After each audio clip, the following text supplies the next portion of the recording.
Am amintit într-un video anterior de faptul că am făcut câteva zile compoturi și câteva borcanele de gem de cireșe. Și am fost întrebată cum le faci ca să fie o variantă mai naturală.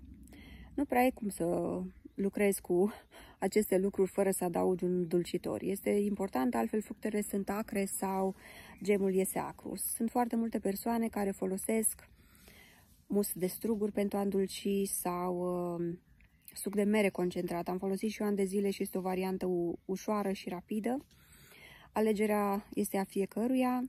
Se mai pot folosi variante cum ar fi zahărul brut, dar nu zahăr brun cu nu la sfârșit. Zahărul brun este zahăr alb colorat cu melasă, dar și unele variante de zahăr brut le-am găsit în felul acesta, adică colorate cu melasă, ceea ce nu-i frumos, din partea producătorilor. I-am sunat la sursă și am întrebat. De obicei eu vorbesc cu producătorii sau cei care le ambalează, dar mă duc direct la sursă. Eu nu cumpăr din magazine naturiste sau cumpăr în cantități mari direct de la sursă și se eschivează sau îmi dau acel raport de calitate al produsului, fișa tehnică a produsului și acolo se eschivează din nou, ceea ce nu este frumos. Și normal, când cumpăr 50 de kilograme, vă dați seama că contează foarte mult și îmi permit și vreau de cele mai multe ori transparență și să mi se spune exact. De multe ori nu o găsesc această transparență și caută să se ascundă foarte bine și reușesc să-i amețească așa pe mulți oameni prin cuvinte mari dar eu tot timpul m-am prins de anumite înșelătorii de felul acesta și chiar nu-mi plac și nu-i frumos să se facă așa ceva. Dar într-o lume comercială în care toată lumea pune accent pe acest lucru, este o normalitate și nu-i frumos, din nou o spun. Bun, ne alegem foarte bine sursa, nu mă întrebați de sursă, fiecare și-o alege singur, fiindcă nu vreau să mi se spună ulterior, mi-ai dat respectiva sursă și n-a fost bună, nu mi-a plăcut. Fiecare alege ce-și dorește, faceți căutări, există pe Google tot felul de variante, căutați, eventual vă aduceți din alte țări dacă nu vă încredeți în sursele din România sau alegerea aparține fiecăruia. Bun, ne întoarcem la compoturi și gemuri. Cum am zis, zahărul brun sau brut, de multe ori este contrafăcut, este zahăr alb colorat. Eu aleg varianta de zahăr brut, cu T la sfârșit, din trestie de zahăr sau din sfecla de zahăr bio. Mi se pare varianta cea mai simplă, cea mai ușoară, cea mai ok pentru noi, mai ales când vine vorba de cantități mai mari. Vă dați seama, am avut 6 cireși imensi, cât un copac din pădure, imensi. N-am reușit să-i culegem pe toți, dar când vezi că ai 40 de căldări sau 30 de căldări de cireșe, deja intri în panică. Și vă spun eu că la o cantitate de acest fel ai nevoie, atât pentru compoturi cât și pentru gemuri de zahăr. Bun, ce cantitate de zahăr folosesc? Fiindcă și aici este o chestiune de discutat. Dacă la un gem sau la o dulceață se cere la 1 kg de fructe să se adauge 1 kg de zahăr, eu la 5 kg de fructe adaug 1 kg de zahăr. Așa am făcut întotdeauna și mi s-a părut varianta cea mai... Și dacă fructele sunt dulci, și mai puțin de atât. Gust, nu pun zahărul din prima, le las puțin să scadă și ulterior adaug zahărul brut cu T la sfârșit, din nou subliniez, și în felul acesta nici nu se prinde. Și dacă fructele sunt dulci, așa cum am spus, folosesc cantitate și mai mică. De obicei și prin faptul că se scad fructele în momentul în care se face un gem, nu las, v-am zis, în varianta de dulceață, se scadă puțin, să nu fie totuși apos. Adică să nu fie doar apă, să fie, fiindcă așa devine. Gemul în general este mai apos și ne place mult așa să-l facem, ne place mult varianta aceasta și, cum v-am zis, cantitate cât mai mică de zahăr posibil. Mi se pare varianta cea mai ușoară, cea mai echilibrată. Nu consumăm foarte multe gemuri și nici dulceață. Facem puține gemuri pe an, dar e bine să le avem acolo în loc să cumpăr. Mai bine, în loc să cumpăr și să dau o avere pe un gem bio, mai bine am eu un gem făcut în casă, la care am verificat fiecare proces. Știu că fructele acelea nu au fost tratate cu chimicale. Știu că nu am adăugat chimicale, aspirine și tot felul de substanțe conservanți pentru a face acel gem. Nu adaug absolut nimic, nu adaug aspirină sau tot felul de substanțe din acestea la plicuri care pot fi găsite în supermarketuri pentru a ține o conservă. Conserva ține dacă este sterilizată, cum am zis. Și știți, varianta de a steriliza în cuptor sau pe aragaz. Bun, la compoturi la fel. Cantitatea de zahăr contează. Mulți spun 2-3 lingurițe de zahăr per borcan de 800 de grame, fiindcă eu fac compoturile doar în borcane de 800 de grame, borcanele mici de 400 sau mai mici le țin doar pentru gemuri. De ce? Fiindcă gemurile de obicei mănânci puțin din ele și chiar dacă ai o întreagă familie, dacă ai o familie mai mică, se mănâncă, nici ne apucăm să mâncăm un gem odată și după aia se strică prin frigider și nu-mi place risipa. Bun, și atunci le fac în borcanele mai mici, de 400 sau mai mici, și borcanele mari de 800 le păstrez pentru compoturi, fiindcă facem în timpul anului compoturi de tot felul, foarte multe compoturi. Adică acum am ajuns la 200 de conserve, ca să vă dați seama, cu cele 7 borcanele de gem, deci ca să vă dați seama.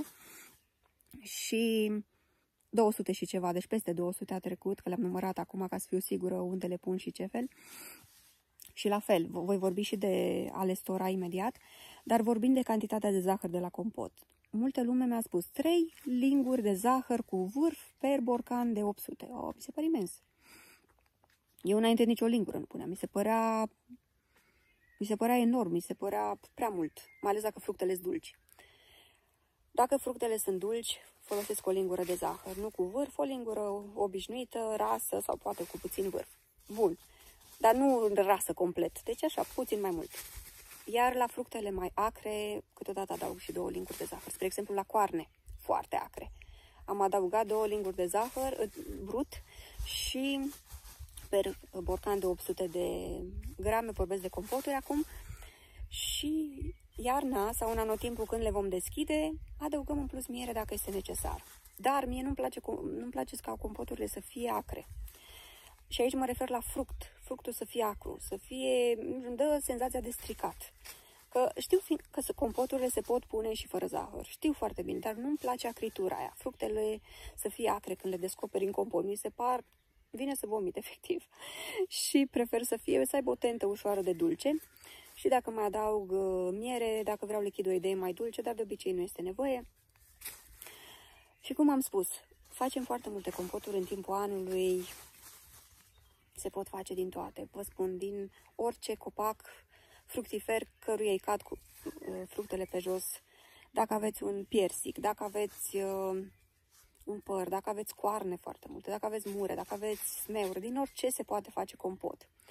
Congelăm o parte, fiindcă nouă ne plac foarte mult congelate vișinele cel mai mult, căpșunile se pot congela, așa finele se pot congela și o găină a făcut un ou, se pot congela caise, se pot congela tot felul de fructe.